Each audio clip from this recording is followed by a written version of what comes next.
South India shopping mall the wedding మంత్ర సరికొత్త wedding collection south India shopping mall.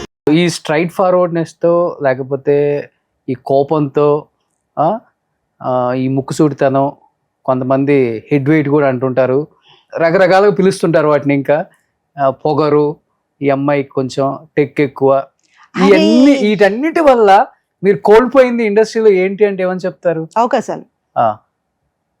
అవకాశాలు కోల్పోయాను, కానీ నా క్యారెక్టర్ పోలేదు కదా. నేను వచ్చేదానికంటే ముందంట ఆ పొగరు వస్తుందంట. ఆ పొగరు వచ్చిన ఒక్క సెకండ్కి నేను ఎంటర్ అవుతానంట. ఓకే, ఎవరన్నారు ఈ మాట? మా ఆర్టిస్టులు అంటుంటారు. ఓకే, దాంట్లో నాకు ఎవరైనా బాగా క్లోజ్గా ఉన్నోళ్ళు మీరు వెళ్ళేటప్పుడు ఇలా అన్నారండో అంటారు. మళ్ళీ నేను కారు వెళ్ళిపోద్ది కదా, ఇది కూడా చెప్తాను. లకారం వేసి తిట్టి మరీ చెప్తారు, దీన్ని కొంద అసలా అని. అంటే హీ సేయింగ్ మై క్యారెక్టర్ అండి. Okay, I'm proud.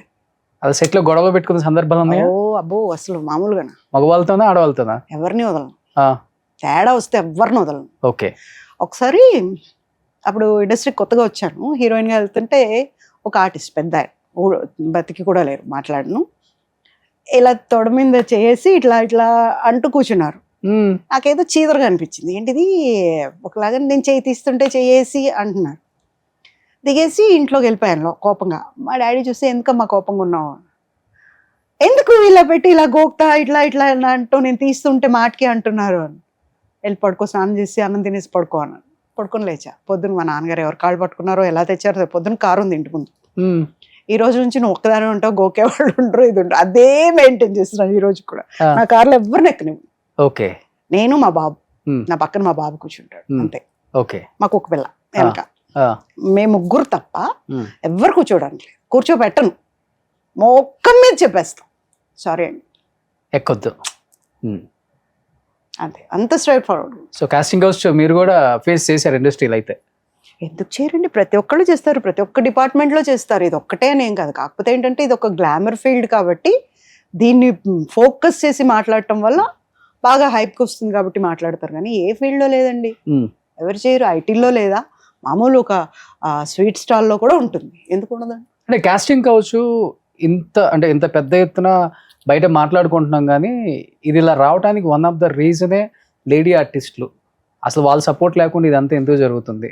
వాళ్ళు మీలాగా ముందు మాట్లాడుకుంటుంటే బహుశా ఇంత దూరం వచ్చేది కాదు. తెగ్గొట్టేసేవాళ్ళు, ఇచ్చేవాళ్ళు ఇస్తారు క్యారెక్టర్లు, ఇవ్వని వాళ్ళు ఇవ్వరు, అంతే కదా. ఇది కాకపోతే ఇంకో సినిమా అనుకోవచ్చు, కానీ అందరూ అట్లా అనుకోవట్లేదు కాబట్టి అవకాశమే మాకు ఇంపార్టెంట్, ఆ అవకాశం కోసం మేము దేనికైనా రెడీ అన్నారు కాబట్టి ఇవన్నీ జరుగుతున్నాయి. కానీ అన్ని జరిగిన తర్వాత బయటకు వచ్చేదేమో కాస్టింగ్ కావచ్చు, మమ్మల్ని వాడు గీకాడు, వీడు గోకాడు, వాడు అది అన్నాడు, ఇది అన్నాడు, అంటే ఓపెన్ గా ఇదే జరుగుతుంది. సో దాని మీద మీ ఒపీనియన్ అంటే ఏమని చెప్తారు? పూజ దగ్గర ఎంతో మందిని చూశారు, అవకాశం కోసం తెగబడిపోతున్నారండి. ఇప్పుడు ఎక్కడి నుంచో వస్తారు, తినడానికి తిండి ఉండదు, ఉండటానికి షెల్టర్ ఉండదు, ఆటోమేటిక్ గా ఆ టైంలో ఎవరు తగులుతారు. తగిలినప్పుడు నేను నీకు అవకాశం ఇప్పిస్తాను, వాట్ ఐ కెన్ గెట్, నాకేంటి ఆ క్వశ్చన్ వస్తుంది. ఏంటి అన్నప్పుడు వీళ్ళు ఏం చేస్తారు, ఓహో నేను పెద్ద హీరోయిన్ అయిపోతాను కదా, నాకు చాలా అవకాశాలు వచ్చేస్తాయి కదా, ఇంత గొప్పగా చెప్పారు కదా, అప్పటికి ఒక 2-3 చోట్ల తిప్పుంటారు, తెలిసిన 2 మొక్కలు చూపించుంటాడు, కరెక్ట్ ఇతను సినిమా అతనే, ఇతను చేసేస్తాడు అన్న దాంట్లో వాళ్ళు తెగబడిపోతారు. సో ఆటోమేటిక్గా వాళ్ళు అవకాశం కోసం కొంతమంది గెయిన్ అయిన వాళ్ళు ఉన్నారు, కొంతమందిని చూస్తే లాస్ అయిన వాళ్ళు ఎక్కువ ఉన్నారు.